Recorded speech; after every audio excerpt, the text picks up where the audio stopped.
Sais-tu quel animal, aux grandes oreilles et à la fourrure couleur crème, est capable d'entendre ses proies sous la surface du sable? Aujourd'hui, on va parler du fennec dans Bête de science.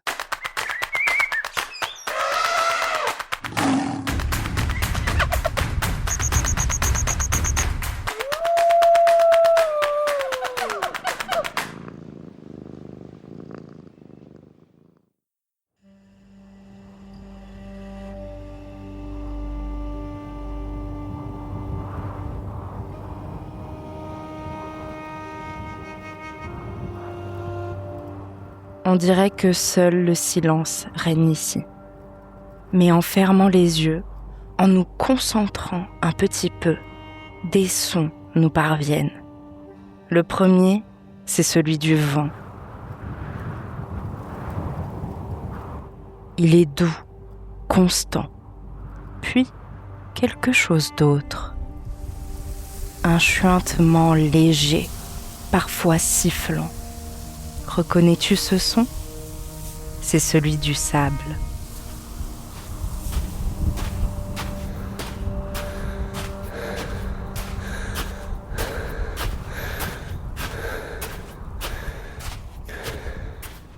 Nous nous trouvons au milieu de l'étendue déserte du Sahara, sur le territoire algérien. Par une belle journée d'été, comme aujourd'hui, la température peut dépasser les 50 degrés, une chaleur que très peu d'animaux peuvent supporter. Pourtant, parmi les dunes ocre et les formations rocheuses qui s'étendent à perte de vue, vit un animal qui a su s'adapter aux conditions extrêmes qui règnent ici. Le fennec, de son nom scientifique Vulpes zerda. Il vit dans le désert au nord du continent africain, du Maroc au Niger, en passant par l'Égypte et le Soudan. Au premier abord, le fennec a l'air d'un petit renard. Il a un museau pointu, des yeux noirs en amande, une face effilée et de grandes oreilles qui lui font une bouille à croquer. Il mesure 20 à 40 cm et pèse à peine 1,5 kg. C'est le plus petit canidé au monde. Sa belle fourrure couleur sable lui permet de se fondre à merveille dans le paysage.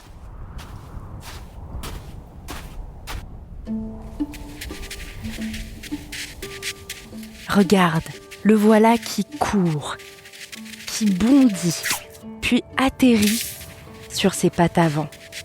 Ses immenses oreilles bougent à la recherche du moindre bruit. Il chasse, car le désert est loin d'être vide. Il abrite de nombreux animaux, parmi lesquels des rongeurs, des oiseaux et des lézards dont le fennec se régale. Pour chasser, ce petit mammifère peut compter sur ses capacités hors du commun. Il est capable de sauter à 70 cm de haut et de parcourir plus d'1 mètre en un seul bond. Ça a l'air de rien, dit comme ça, mais c'est remarquable pour sa petite taille. Sa queue touffue lui permet de diriger ses sauts comme un balancier qui l'aide à conserver son équilibre. Voilà notre renard du désert qui bondit à nouveau. Admire sa rapidité et son agilité. La deuxième tentative est la bonne. Il réussit enfin à attraper sa proie. C'est un lézard qui lui fera office de petit déjeuner. Puis, le fennec retourne à son terrier, creusé dans le sable, où il vit avec sa famille. À mesure qu'il approche, il remue la queue et émet de petits jappements pour prévenir les autres de sa présence. Les petits sortent du terrier, se bousculent, se mordillent, avant de venir renifler l'adulte de retour de la chasse. Dans l'immensité du désert, la petite famille de fennec est au complet. Derrière sa bouille de chatons du désert mignons à croquer, le fennec est capable de survivre dans l'un des environnements les plus hostiles de la planète. Et tu vas voir que ses grandes oreilles te réservent quelques surprises.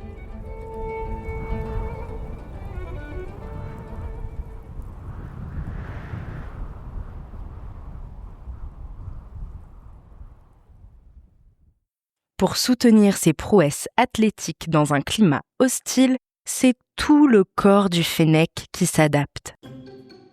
Ses coussinets sous ses pattes sont couverts de poils qui l'isolent de la chaleur et lui permettent de courir sur le sable. Son cœur bat plus lentement que celui de la plupart des animaux de sa taille, 118 battements par minute seulement.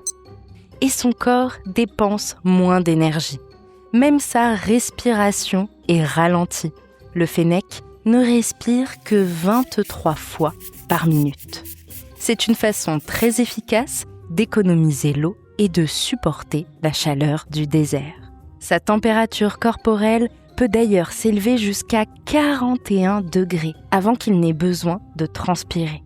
Et s'il faut se rafraîchir, le fennec allaite à un rythme qui peut atteindre les 600 respirations par minute. Mais là encore, il a une astuce. Il enroule sa langue pour préserver l'humidité de sa salive. Parmi toutes ces adaptations, ses oreilles sont ses atouts maîtres. Elles mesurent jusqu'à 15 cm de long, soit presque la moitié de son corps.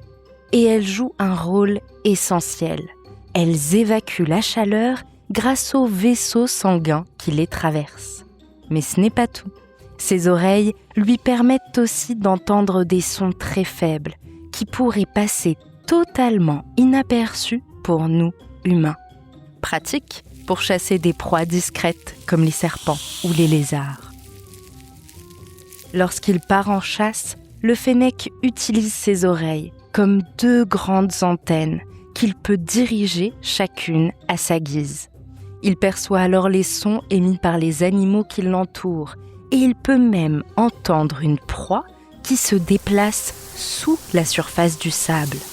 Ainsi, alors que nous nous promenons, pensant être enveloppés de silence, ce petit canidé perçoit de son côté tout un monde sonore qui nous échappe. Non seulement l'entend-il, mais son cerveau analyse en plus les sons et l'aide à repérer ceux qui peuvent révéler la présence d'une proie. Incroyable, n'est-ce pas ? Allez, on récapitule. Le fennec est un mammifère, le plus petit canidé au monde, vivant dans le désert du nord du continent africain, du Maroc au Niger, en passant par l'Égypte et le Soudan. Malgré sa petite taille, le fennec est parfaitement adapté aux conditions extrêmes du Sahara. Son cœur et sa respiration fonctionnent au ralenti pour le préserver, tandis que sa fourrure, qui s'étend jusque sous ses coussinets, lui permet de gambader allègrement sur le sable brûlant. Ses grandes oreilles, qui le rendent reconnaissable entre mille, lui servent de climatiseur naturel, mais elles lui sont aussi essentielles lors de la chasse. Grâce à elles, le fennec est capable d'entendre ses proies, même si elles se déplacent sous la surface du sable. Alors, pas si bête, le fennec. Merci d'avoir suivi cet épisode de Bête de Science. Si ce podcast te plaît, tu peux t'abonner pour découvrir de nouveaux épisodes toutes les 2 semaines et en apprendre toujours plus sur la vie fascinante des animaux. Si tu nous suis sur Spotify ou Apple Podcast, tu peux même nous laisser 5 étoiles pour nous dire qu'on a fait du bon travail ou nous laisser un commentaire si tu veux qu'on parle d'une bestiole en particulier. Au fait, si tu aimes ces épisodes et que tu veux les écouter avant tout le monde, c'est possible. Pour ça, il te suffit de prendre l'abonnement premium sur Apple Podcast pour rejoindre le club des aventuriers. Les épisodes te seront accessibles dès le samedi et sans publicité. Alors n'hésite plus. À bientôt, jeune aventurière et jeune aventurier.